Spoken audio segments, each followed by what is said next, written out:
morning. I'm not feeling the best this morning, but I said this is the day I was going to start, so this is the day I'm going to start.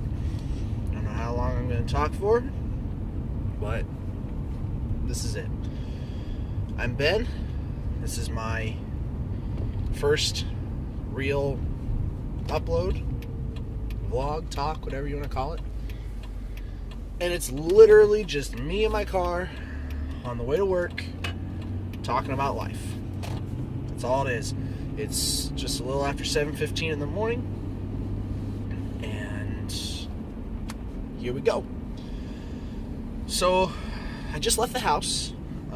It's going to be about a half-hour drive to work. I probably am not going to talk the whole time because that would be a long video and probably not the best choice for the first video because people will most likely not want to watch for that long. But I just got my baby girl. She's going to be a year old in about a week. And I just got her out of bed, woke her up, was holding her, getting her ready for the day. And I'm thinking that, obviously I love my daughter. I love her I would die to do anything for her. And it's just been hard lately at home to really express that because of the time constraints. I work full-time, my wife works full-time, my mother-in-law, she stays at home with the baby all day. And so really the time that we get with our baby is minimal. We see her for however long in the morning, but from the time she gets up to the time we have to leave, and then we see her when we get home. I get home a little after 4 each day, and she goes to bed at 7:30 most nights. So it's, I get a few hours, but my wife, she doesn't get off work until 5, and then she's not home until probably about 5:20, which is just in time to eat dinner and then get the baby a bath and put her to bed. So that's one of the things that we've been talking about lately is, how can we maximize our time? Well, one of them is we could get up earlier in the morning and have, an extra hour or so, but, then the baby's getting up earlier and she's having a longer day, and that's not necessarily the healthiest thing for her. Our weekends are great. We love our weekends. Sorry, that was the windshield wipers. We love our weekends. Saturdays are complete family days. That's all we do is spend time together around the house. It's winter time right now, so going out and doing things is not the most available. Plus, again, the baby's not even 1 year old yet, so there's not a whole lot that she can do. So, Saturdays are good for our family. Sundays are great too. We go to church in the mornings, and then we have the rest of the afternoon together. A lot of times I like to try to do some sort of project in the garage if I have something in mind that I'm working on. But it's just those weekends are dedicated family time because we don't have that during the week. And I think that's something that not a lot of people in my experience and my observation are taking the time to do is make family time. So I guess that's the topic of this first video, is family time and how important that is. When I was growing up, I was with my family all the time. And looking back, you might have reason to believe that I was kind of sheltered or led a life of almost loneliness. Not necessarily loneliness, because obviously I had my family, I had friends, but we just did a lot of family things. It was my brother, my sister, and I, and our two parents. A very, concrete family unit. And a lot of people don't have that anymore. And even now, looking back, some of my friends didn't have that. I had a friend in high school whose parents went through a divorce, and it wasn't the best situation for him or his siblings. And it really turned out poorly, and as friends we probably weren't there for him as we should have been, and it just was an unfortunate situation. But I had a very concrete family unit. It was nice, and it still is. I mean, I live less than a couple miles from my parents now, but my brother and sister are both out traveling, and I always said they would be because I knew that they were going to be successful. I knew that they were going to go on to do really cool things with their lives because I'm the oldest, and I was the one that was kind of setting the bar.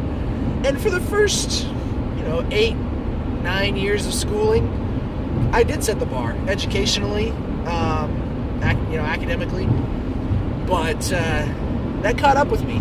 My sister quickly proved or showed that she was going to be far and away better than I was in an academic standpoint. Obviously, we all have our strengths that kind of outweigh the others. And then my brother came along a couple years later, and he just completely outshone the two of us. So there was no doubt in my mind that those two were going to be extremely successful and do really great things. And right now, my sister's living in Indy, my brother's up in Minnesota, and here I am in small little town, Central Illinois. So it's not, I don't have a bad life. I'm not regretting any decision I made, but I know that they're gonna be better than I am, and they are better than I am, and I support them fully in all of it. But family. I mean, we are a family, and we do just that. We support one another. We love one another. We talk to one another. We spend time with one another as often as we get the opportunity to do so. And so that's an important thing that I had growing up that, I don't see that these days. I'm a school teacher. That's where I'm going right now. I'm going to school to teach 4th graders. And I've been doing that for 4 years now. So I walk into these classrooms every day, and these kids come in every day, and they see me, and I see them, and we interact, and I know their stories. I mean, they're 10-year-olds. They share everything. So I know what's going on in most of their homes and their houses and their lives. And it's drastically different from what I experienced growing up. Now, yes, it is a different town, but it is not that far away. Like I said, it's only about a 30-minute drive. So what changed? Is it the community demographics? Is it the socioeconomic status? Is it, all these things? No. I have theories about whether it's the music industry or the film industry or, whatever it is, but video game industry. But ultimately, it's the lack of family time. These kids, they come in and they tell me, I say, okay, hey, what are you going to do after school today? And obviously the answer I want to hear is their homework. I want them to go do their homework. But I hear all sorts of things. Oh, we're going to this place, or my brother has this appointment, or my sister has this competition. Or they're always going somewhere, and they're never just at home with their family around a table or on the sofa, being with each other. Whether it's literally just sitting there all together and watching a show, or eating a meal, or playing a game. There's very little time that these kids say, oh, I'm going to go spend time with my family. And I see the repercussions of that in the classroom every single day. These kids don't know how to be still with a group of people and interact with them. They're so used to, this is the digital generation of, they've grown up not knowing what life was like without something in their hand that plays sounds and videos and all this stuff. And I was just on the cusp of that. Obviously, I'm 26 years old. I'm not old and wise by any means, but I have lived a decent amount of life as far as experiences. When I was born, the internet was just barely coming into existence. The coolest thing that my brother and sister and I thought we could do on the computer was PowerPoint presentations. Microsoft PowerPoint. We could make things slide in from the left and the right, and it was so cool. And then, you had AOL, and you memorized that dial-up tone where it was all scratchy and all the beeps and buzzes and all that. And then it, graduated into laptop computers, which were about 12 pounds a piece. And now you have tablets. So it's just this change that I've seen in my short 26 years on this earth, that these kids nowadays have no idea that those things never existed, other than hearing stories about them or maybe seeing pictures. Pictures is another thing. You used to have a camera that you put film in and had to take to a store to get your pictures back. Now, you have them on your phone, you send them to any app, Instaprints or whatever it's called, and they're shipped to your front door in a day. You know, we have helicopters, little mini helicopters delivering our Amazon packages. Like, this is the future stuff that we've seen in movies for years and years and years, and now it's finally coming true. And ultimately, it's leading to a disconnect. It's leading to a lack of interpersonal relationships. And that's not okay with me. Because regardless of how long you've been here on this earth or how long you plan to be here on this earth, you need to be able to interact with people. Because people are always going to be here. You know, until the end of time, until Jesus comes back and calls us all home, or the day of judgment comes, we are here together. I'm driving on the interstate in my own car by myself. As I pass people, I see different amounts of people in cars. I see families, parents driving their kids to school, which is great. I love it. My dad drove us to school every single day, with just a couple exceptions when he couldn't. I see businessmen driving on their own. I see husbands and wives traveling together. And I see even colleagues carpooling. So there are people all around. And they're interacting, but they're in their own little units. And even at work. Now, I work in a school where, as teachers, we need to collaborate and interact with one another. But there are businesses, my wife's job, she talks with the people around her, but they're not forming relationships. It used to be, as far as I understand it, from, my mom's experience, my dad's experience in working, there used to be a time when you talked with the people you worked with. You spent time with them. My mom has a retreat every year at her house where she fixes a meal and her employees come over and they bond and they talk and they do, they play games. And she's done that for as long as I can remember. And I think that's very important. To do that not only with your families, but also with your work family. If you're not taking the time to hone your relationships, to be close to the people that you're physically close to every single day, then what is your life? Your life is literally wake up, go to this place, spend 8 hours there, go home, eat, go to sleep, and then repeat all the next day. How boring is that? It's extremely boring. I've been stuck in that rut before, and I don't like it. Some people thrive on that. Don't get me wrong. Some people love that lifestyle. But as humans, we thrive on interaction. We've always been groups that colonize together. Whether it was the cavemen who huddled together in literally caves for, the closeness and protection, to Spanish conquistadors south of the border in Mexico, when they were conquering and looking for gold and setting up these missions and all these things and converting people to Catholicism or Christianity or whatever they were. They traveled in groups. The American colonists coming from Britain, it wasn't just one person at a time. They traveled in groups because that is how they felt safe. That is how they got things done. And anymore, it's just like we look to the individual.